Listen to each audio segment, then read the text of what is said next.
Nada, a mi chiquita le estoy de comer polenta, yo olvido, eso le doy de comer, o mate cocido, porque no tengo, la verdad no tengo, usted mismo ve, se me moja todo porque no tengo con qué me dan una casilla, nadie me da una casilla, pero siempre han prometido, sí, me han anotado todo, pero no me han dado nada, nunca, a mucha gente, a la señora que está ahí, a toda ella, doña Mariela, usted también venga después.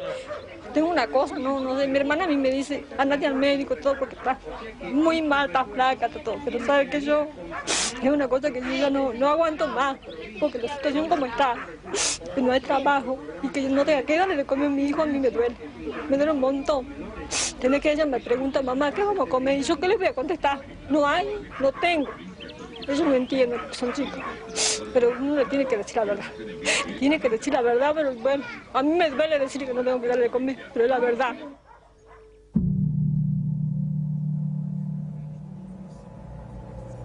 La mafiocracia une empresarios con políticos y magistrados, traficantes con funcionarios, sindicalistas y comunicadores. Fueron tan hondas las complicidades como hipócrita su accionar. Sí, yo presidí la comisión de lavado de dinero que mostró de qué manera todo el dinero negro proveniente de narcotráfico, corrupción y evasión era sacado de Argentina. Iba por empresas máscaras, básicamente constituidas en Uruguay, por eso el sistema uruguayo era de alguna manera el brazo ejecutor de la salida, de ahí una banca de corresponsalía en Estados Unidos o en Suiza. Sí, nosotros investigamos al Citibank, investigamos al Credit Suisse, al Dresdner Bank, al JP Morgan. Es decir, ellos tenían en Argentina el centro de sus operaciones sucias, a través del Citibank, el Banco República y el Federal Bank de Moneta. Llegó a manejar el 60% de los medios de comunicación social de la Argentina. Además, de los medios de comunicación, por ejemplo, canales por cable, Telefe, Azul Televisión, Radio Continental, Editorial Atlántida, torneos de competencias y distintos canales por cable al interior, Cablevisión, además de ser el controlante del paquete accionario de Telefónica de Argentina. Así que no solamente eran los medios de comunicación, sino las telecomunicaciones en Argentina. Obviamente con una fuerte llegada al poder político y sobre todo a la Suprema Corte. Recordemos el famoso fallo de la Suprema Corte para habilitar el rebalanceo de tarifas telefónicas que benefició a Telecom y a Telefónica de la competencia internacional. Y que sospechosamente en esta investigación que realizamos en Estados Unidos, uno de los miembros de la Corte, el primo hermano del abogado de Moneta, terminó con un depósito de $800.000 hecho en el Citibank de Nueva York.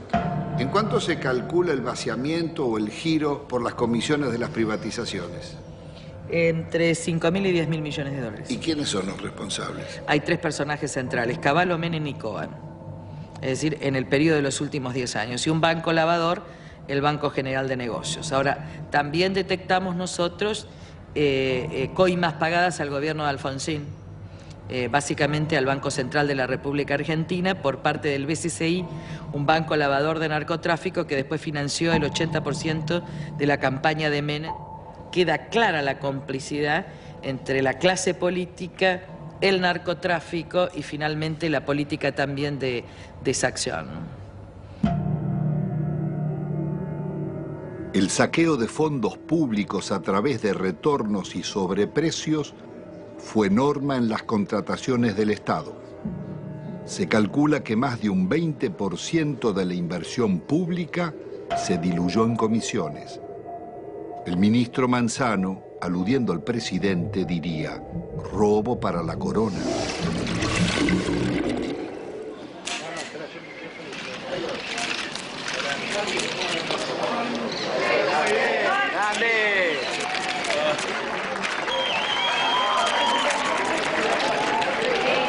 Presidente, ahí, presidente.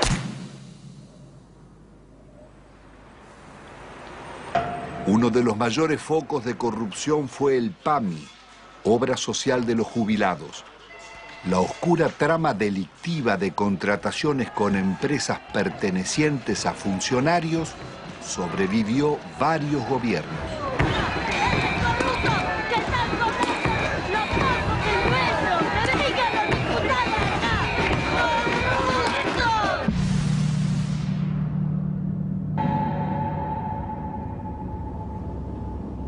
Yacyretá es una de las más grandes represas de llanura del mundo, con un dique de contención del río Paraná de 67 kilómetros de largo.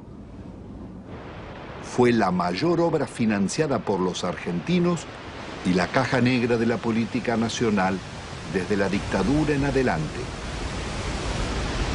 ¿Cuál fue el mecanismo de la corrupción en Yacyretá? Bueno, fue sobrevaluar siempre los valores de las obras, alargar los plazos de obra, llevar la obra hacia adelante como hoy estamos sin poder terminarla y generando costos, porque estamos hablando de 13.000 millones, pero todavía no sabemos cuándo la vamos a terminar. 5 veces más costaba. 5 veces. Le doy un ejemplo concreto. La reprogramación 85, evaluada en 30 millones de dólares, que fue informada durante varios años al Banco Mundial y al Banco Interamericano de Desarrollo. Ese valor terminó firmándose en el año 89 en 180 millones de dólares. Muchos lo firmaron, algunos no la firmamos y así quedamos fuera del trabajo de Yacyretá en la consultora. Entre esos usted. Entre ellos. ¿Y quién no, estaba era un señor Carretoni. Sí. Fue el que manejó toda la campaña de Alfonsín en su momento y de Angelos en el otro. Convencional constituyente también convencional en el 94. Constituyente en el 94. El señor Carretoni, que era el dueño de la consultora libre del Grupo Argentino. Suegro del director general de la constructora. ¿De quién? Repítemelo. El señor Carretoni, suegro del ingeniero Rizzo. Es decir, que el jefe de la consultora que debía controlar costos, terminación, calidad técnica de las obras, era el suegro del constructor. Exactamente, eso.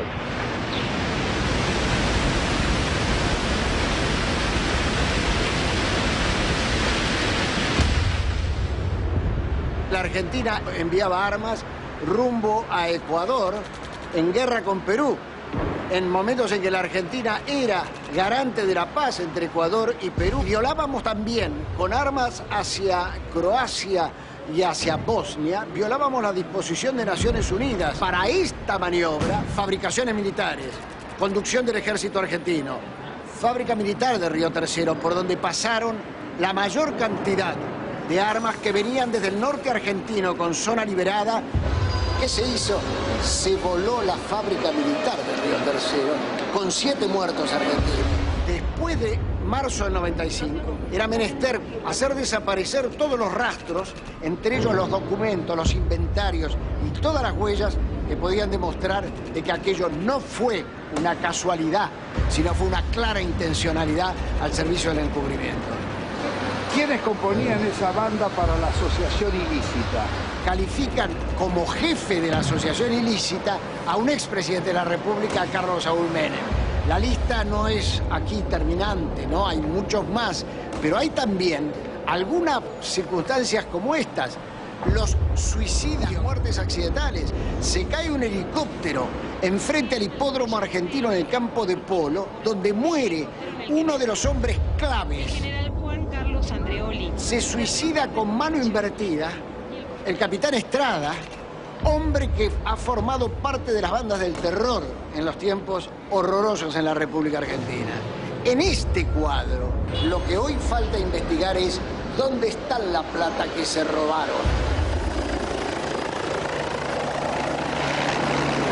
Carlos Menem, su cuñado Emir Yoma, Cavallo y otros involucrados en la causa del contrabando de armas serían arrestados. Pero la Corte Suprema los dejaría en libertad. El delito impregnó la dirigencia en todos sus niveles.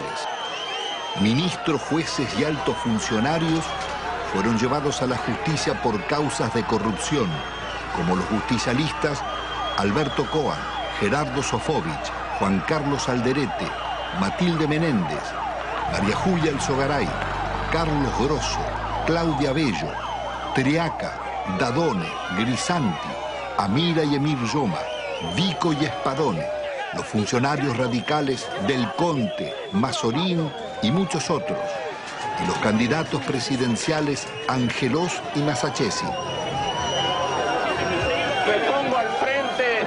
Es lo que hace a combatir la corrupción. Las anteriores amenazas se referían a una causa por exportaciones de oro, donde se generaron aparentemente créditos fiscales ficticios. Si no querés que te arruinemos en el trabajo y la vida, deja de romper las pelotas, me corta en el brazo.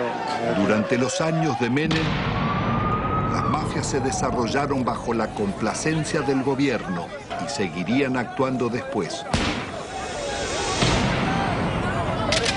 Su accionar dejó decenas de secuestros extorsivos, asesinatos, robo de vehículos, muertes dudosas o por gatillo fácil, falsos accidentes y suicidios nunca esclarecidos.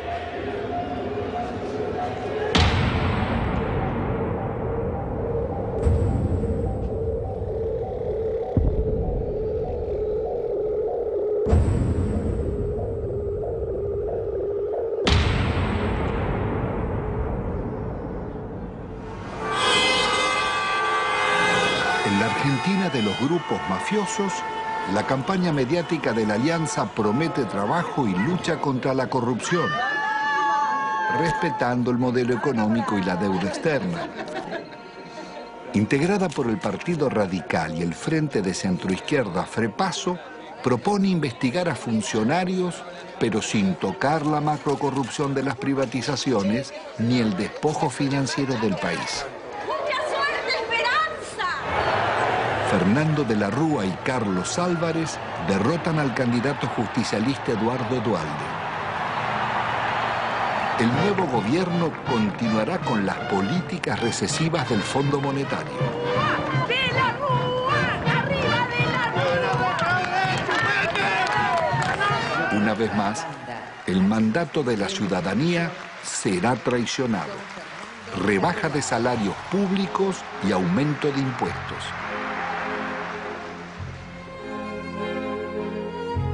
De la Rúa viaja a España llevando la prórroga de la concesión del yacimiento de gas más rico del país, Loma de la Lata, para la petrolera Repsol.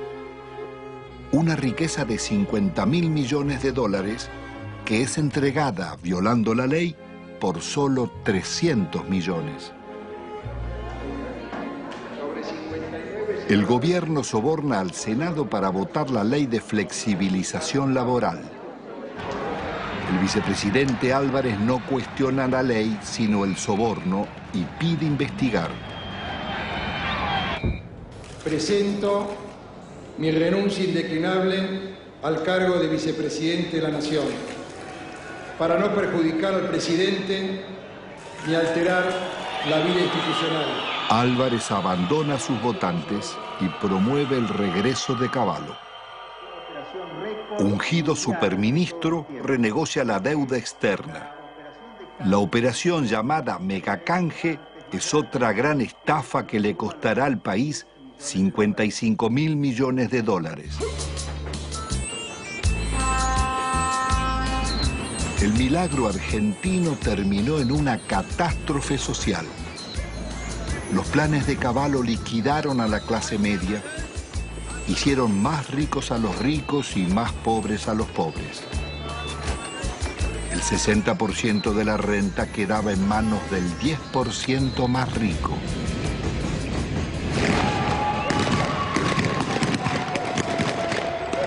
Está padeciendo la gente tiene hambre, somos guerrilleros, mirá la hambre que tenemos. De la Rúa opta por la represión. 2 jóvenes desocupados son asesinados en Corrientes al desalojar un puente.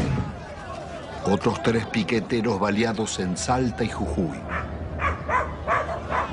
Jamás un presidente constitucional había dejado tantos muertos en tan poco tiempo.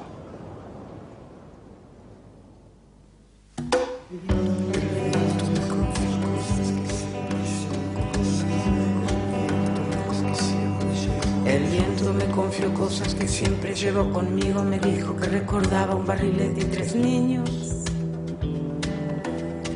Que el sauce estaba muy débil, que en realidad él no quiso. Que fue uno de esos días que todo es un estropicio.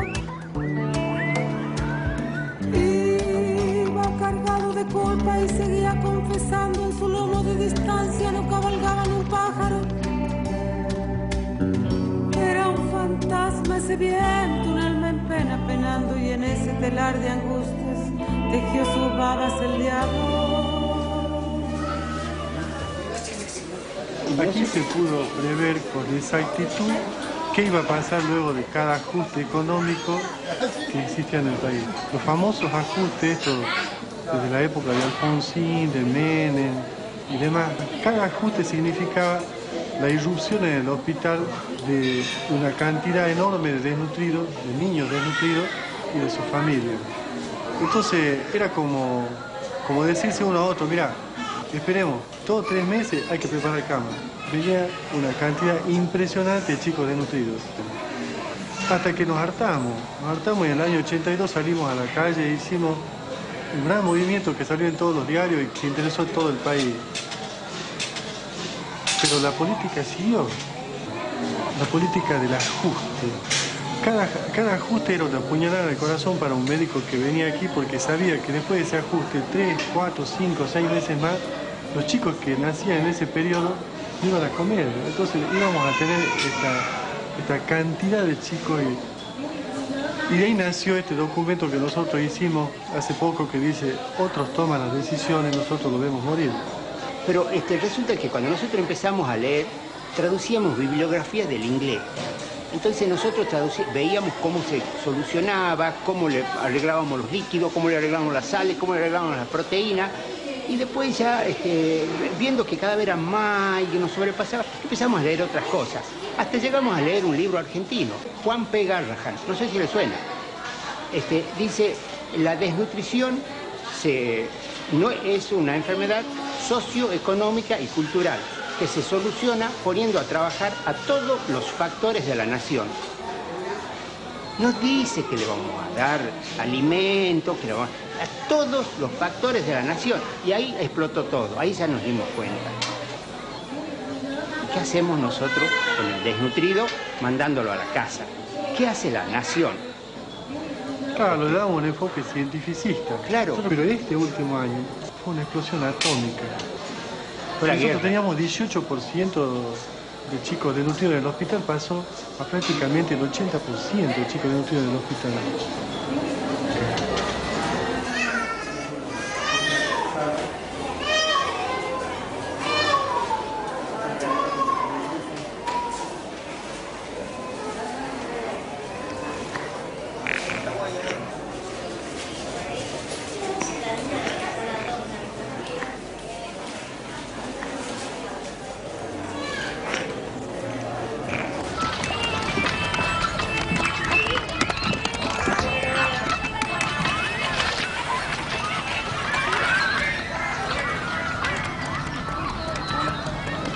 Ustedes ven un basural, los niños sin padre, una chica de 14, 15 años embarazada, ningún padre, un montón de los hijos de nadie, donde comen un día sí, un día no. Y yo les digo a esa chica que tiene 14, 15 años, mira, dale a tu nene para que la diarrea, pollito, polenta, lechecita, agua limpita. Y bueno, eso es una falta a la ética, eso es una crueldad inconcebible. ¿Cómo le voy a decir si ella está comiendo de la basura? Los chicos viven de la basura. Estos son sobrevivientes de la tercera generación de desnutridos o de la segunda generación los que están dando a luz estos chicos. Porque cuando se produce el fenómeno mueren muchos chicos. Los que logran sobrevivir, sobreviven con baja estatura, con menos fuerza, con menor capacidad intelectual, pero no por eso dejan de ser personas. No por eso deja de tener sentimientos. Eso de calificarlos como si fuera un subproducto de la sociedad es indignante. Son personas como vos y como yo. No solamente desde el punto de vista de los derechos, sino desde el punto de vista de que también le duele un hijo, de que también le duele una criatura que se le muere, que se le enferma, y de que también tiene derecho a tener su casa, su agua potable, su comida todos los días, su trabajo. Los derechos, aquí hablamos de derechos humanos. ¿Qué derecho humano tiene esta persona? Se le han pisoteado todo, absolutamente.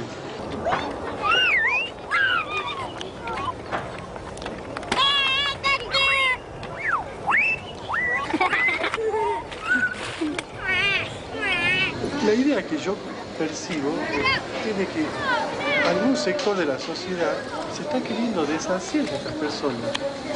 Y restan a ese sector de la sociedad. ¿Y cuál es ese sector de la sociedad? Está identificado, el que se llevó todo. 90% de indigentes, 10% que lo tienen todo. No sé qué modelo, esto no es un modelo, esto es una cosa que yo tengo 54 años y es siempre lo mismo. La historia es ajustemos. El que vino no sabía ajustar y sigamos ajustando. Y se cagan todos. Y los chicos se los va corriendo como de la mesa y caen abajo y no comen nada. Lo que no se quiere ver del país, que es la gente que nace, vive y muere sin documentos, sin estar registrada, la otra Argentina, la oculta, con los que están incluidos y los excluidos. Porque con los excluidos ya no nos interesa ni rescatarlo, que no se reproduzcan, ponerle el DIU, esterilizarlo, sacarlo de circulación. Todavía nadie se animó a decir no mostrarlo.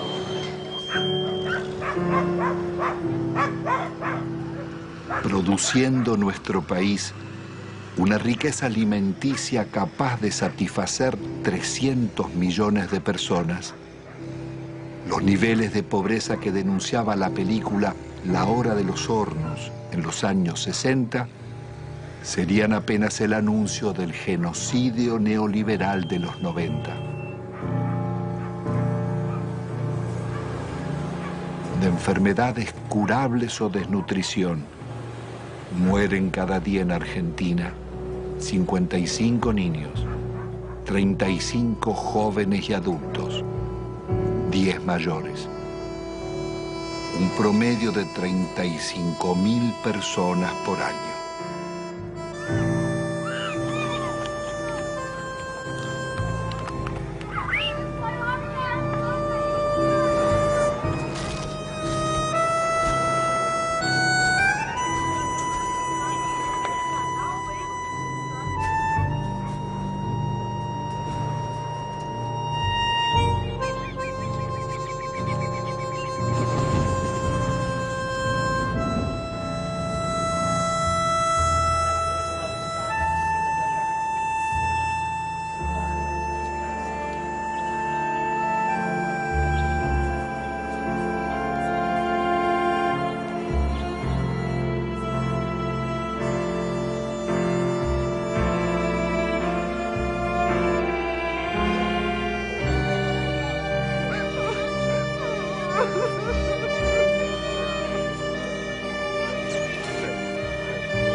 El país era presentado al mundo como el modelo a seguir. El Fondo Monetario homenajeaba a Menem en Washington por el milagro argentino. Presidente, esta foto para mí va a ser estupenda para mí. Para mí también. Mi popularidad, la suya no sé. No sé, vamos, ya no sé. Me parece que ya le dije que una foto con el diablo siempre es peligrosa. No, por favor. La responsabilidad de nuestros gobernantes en el genocidio social no exime a los organismos internacionales ni a sus mandantes, Estados Unidos y Europa, ni a las injustas relaciones comerciales del norte con el sur.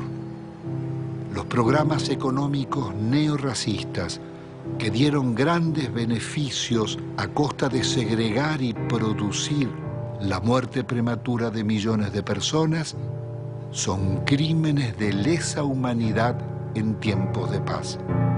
Sus autores y ejecutores no pueden gozar de impunidad.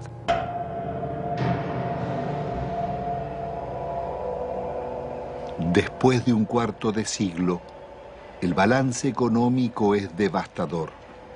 La deuda estatal y privada pasó de 7.800 a cerca de 170.000 millones de dólares, pero se ha pagado en concepto de servicios casi otro tanto y 150.000 millones se han fugado al exterior. Argentina ha perdido otros 150.000 millones por los subsidios agrícolas en Europa y Estados Unidos. Desde 1999, el crecimiento será cero y el país marcha hacia la devaluación y la cesación de pagos.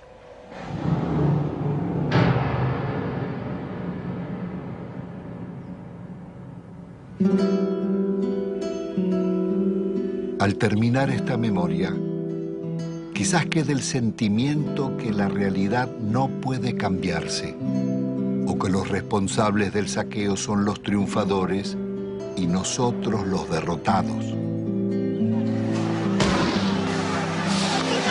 Pero la realidad fue distinta.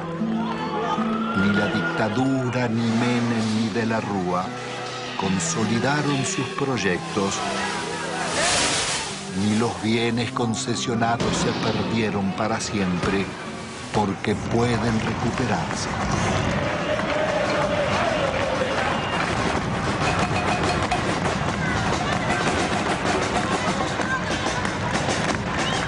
El modelo neoliberal terminó en una hecatombe. Sus responsables no pudieron vender todo lo que deseaban, ni los mayores bancos públicos, ni los grandes astilleros Río Santiago, ni las usinas termonucleares, ni Yacyretá, Salto Grande o EPEC.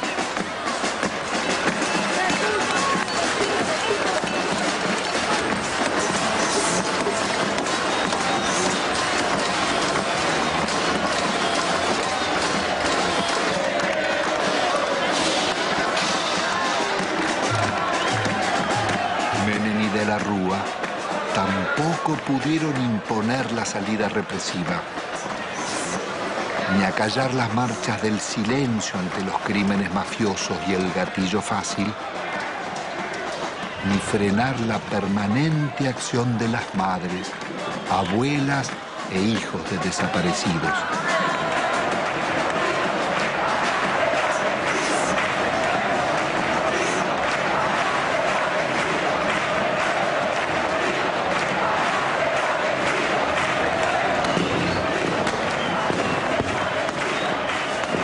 Se los impidió otra historia, la de miles de luchas y movilizaciones de resistencia del movimiento social desarrollado durante la década. Organizaciones territoriales, piqueteros, comedores y asambleas barriales, ocupaciones de tierras y asentamientos, la Gran Marcha Federal y cientos de otras marchas y paros nacionales. El CTA, las fábricas recuperadas por los trabajadores, las continuas protestas de jubilados, las mujeres rurales en lucha, estudiantes, ahorristas, comerciantes y artistas, culminaron en esa pueblada espontánea de diciembre que, como el 17 de octubre o el Cordobazo, cambiarían la historia argentina.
Este plan siniestro configurado para fines apocalípticos. El insensible es el requisito para nuestro exterminio en masa.